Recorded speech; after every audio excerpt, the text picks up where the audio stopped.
Hola, un cordial saludo. Mi nombre es Melissa Pinto. Paso nuevamente por acá para recordarles la entrevista realizada hace unos días con el señor Joan Peña. Esta, en esta ocasión voy a realizar la parte colaborativa de manera individual, anexando, sin embargo, la lectura eh, que aportó y en la cual participó el compañero Luis Fernando Muñoz. Entonces, comencemos. Eh, ¿Qué fue lo que más me impactó de la entrevista realizada y por qué? Bueno, lo que más me impactó de esta entrevista con el señor Joan Peña fue la claridad con la que se expresó, la manera como se desahogó con nosotros. Fue un ejercicio que le sirvió tanto a él como a nosotros para conocer su historia, su vivencia, las experiencias y las dificultades que ha tenido que atravesar a lo largo de todo su tiempo o su paso por acá, por Colombia, desde que salió de Venezuela. Eh, Su deseo por superarse, a pesar de todas las dificultades que ha vivido desde que salió de Venezuela.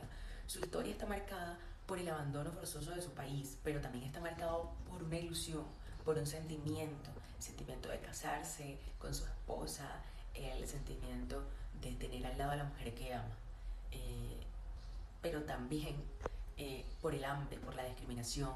eh, pero lo que favorecemos es que él tuvo presente siempre la esperanza y el esfuerzo. Me conmovió mucho cuando dijo que quería estudiar un oficio y traer a su familia. Me hizo pensar en lo que muchos quedábamos sentadas algunas cosas, como tener un hogar o una oportunidad de estudio. Su resiliencia me dejó una enseñanza muy profunda sobre el poder de la voluntad humana. Y me recordó que detrás de cada migrante hay una historia que es real, una historia que se vive con dolor, que, que es una historia verdadera, sin filtros, sin estigmas, pero también que se vive una experiencia con dignidad. Bueno, ¿qué situaciones o vivencias del discurso del entrevistado se identifican como similares con las que otros migrantes pueden pasar? Eh, Aunque solo he entrevistado a Johan, he escuchado muchas historias similares en mi entorno, en mi departamento y en mi municipio de Riohacha, La Guajira. La mayoría de los migrantes venezolanos han vivido condiciones de precariedad.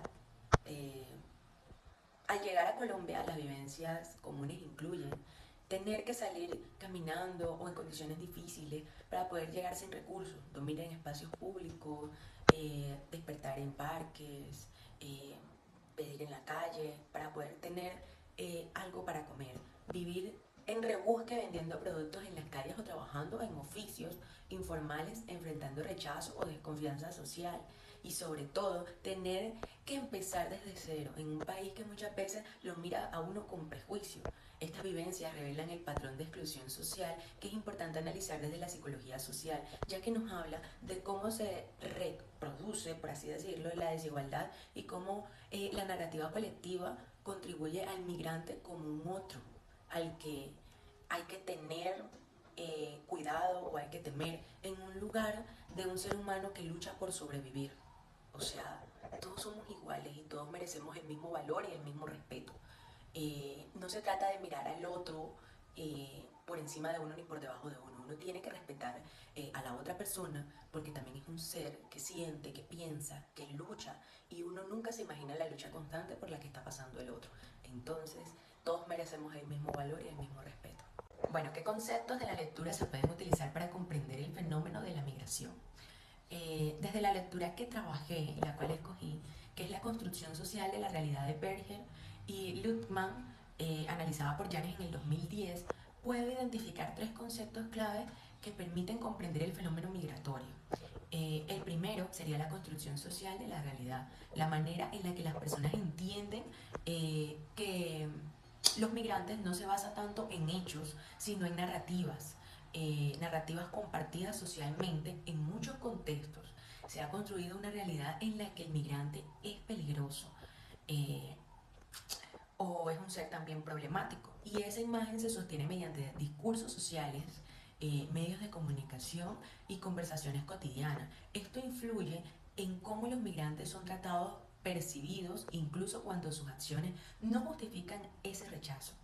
Es decir, que por el simple hecho de venir de otro lado, vienen con costumbres, con una personalidad o con una forma de actuar negativa. Y no siempre es así. Recordemos que Una persona que venga de afuera no siempre puede ser peligrosa. Los que estamos adentro también podemos ser peligrosos. O sea, ¿por qué tratar o menospreciar a un migrante solo porque viene de afuera o porque las redes sociales se han encargado de por debajearlos? ¿Quieres conocer a una persona? Conócela y saca tus propias conclusiones, pero no denigres, no humilles, no maltrates. Y no solo con golpes, con agresiones físicas, no maltrates con agresiones verbales, porque tú no sabes en qué momento vayas a estar en la misma situación migrando en otro país. Entonces es importante entender esto. Dos, es la institucionalización de roles y estigmas.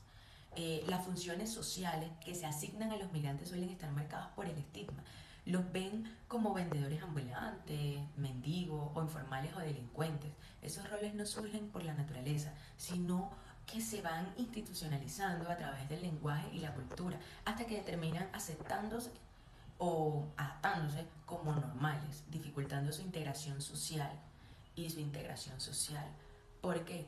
Porque el hecho de ver una noticia que un migrante cometió un delito o un homicidio o está trabajando en un lugar, nos da el derecho de juzgar o de tildar a esa persona y normalizarlo. No lo normalicemos porque no es normal. No es normal menospreciar ni tratar a otros por cómo son. O sea, tenemos que romper esos estigmas. Y tres eh, es el legitimación eh, del prejuicio, si no estoy mal, creo que es así que se llama. En la medida en la que estas creencias son repetidas y forzadas, se vuelven legítimas para alguna comunidad, incluso si no tienen un sustento real. Así es el prejuicio hacia los migrantes. Se produce y perdura como una verdad colectiva, lo cual profundiza la exclusión y la dificultad, como también cualquier posibilidad de integración social basada en el respeto. Eh, Estos conceptos me han ayudado a comprender que el fenómeno migratorio es solo un proceso económico o geopolítico, sino también un problema profundamente simbólico y relacional. Para transformar esta realidad es necesario cuestionar esas construcciones sociales y promover otras formas de mirar al otro, desde la empatía, la solidaridad y la comprensión crítica. Tenemos que reforzar el apoyo y la interacción social con toda nuestra comunidad. No importa si es colombiano, si es venezolano, si es peruano, no importa. Tenemos que incluir el ser humano como un ser colectivo, social y humanista. Bueno, y por último, como reflexión final, realizar esta actividad me permitió integrar la teoría con la experiencia vivida desde mi comunidad como futura psicóloga, perdón, entendiendo ahora con más claridad el cambio social que no es solo algo que requiere programas, políticas, sino también una transformación en las narrativas colectivas que usamos para nombrar y clasificar a los demás. Escuchar a Joan Peña fue una experiencia satisfactoria, emocionante, reveladora y profundamente humana, desde lo académico y lo personal. Pues me quedo con la convicción de que comprender es el primer paso para transformar. Y bueno, también quiero finalizar con el resumen del análisis crítico de la lectura de mi compañero Luis Fernando Muñoz, el cual escogió, perdón, la lectura de Bello Dávila en el 2005. Y esta lectura, trabajada por mi compañero, se centra en el estudio de las actitudes como predisposiciones psicológicas, que influye en cómo las personas perciben y responden ante ciertos estímulos. Estas actitudes están propuestas y compuestas por dimensiones cognitivas, afectivas y conductuales y suelen mantenerse estables generando comportamientos coherentes con las creencias internas del individuo. Luis destaca especialmente la teoría de la disonancia cognitiva de Leon Festinger, la cual plantea que cuando una persona se enfrenta a una información o experiencia que contradicen sus actitudes previas, pueden experimentar malestar psicológico y este malestar puede sí manejarse adecuadamente, inducir cambios significativos en las creencias emocionales y conductas de la persona.